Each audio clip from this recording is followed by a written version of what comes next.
Hello guys, I'm Waragay Shintaro, and in this video I'm gonna talk about my personal bike that weighs 7.9 kilograms but it only cost me $1,000. First, let's talk about the heart of the bike, the frame set. My frame set is an Icon Aero 007, 50 centimeters.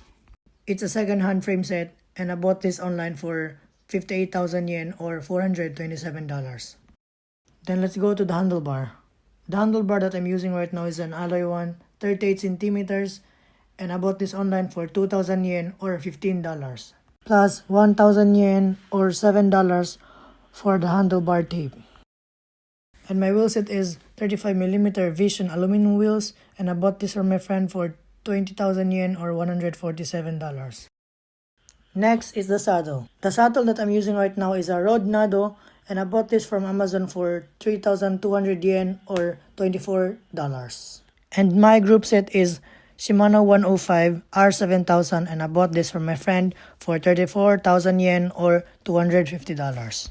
And the crank set that I'm using right now is 165mm. And I'm using Dura Ace cables for 7,000 yen or $51. The tires that I'm using is GP5000 28C plus Vittoria latex inner tube, and I bought this from my friend for 10,000 yen or $74. And if you're wondering why is it so cheap, because the GP5000s are already used. Next is the stem, and this stem is 100mm and I got this for free from my friend. But I'm planning to buy a new one from Specialized, a 90mm stem for comfortability. The last one is the pedals. Right now I'm using Look clipless pedals, and I bought this from my friend for 4,000 yen or $29. And the total money that I spent on my racing bike is 139,200 yen or $1,024. Then let's talk about the weight. The first time I weighed my bike, it was 7.9 kilograms, but in this video it is 8.06 kilograms because the pedal covers and the mount is in it. And this is the cockpit of my bike. It's cool, isn't it? My tips on how to have a bike that is comfortable, fast, lightweight, in a cheap way. First, about the frame set. Second-hand frame set is not that bad as long as the condition is good and you like the frame and you can afford it, then why not?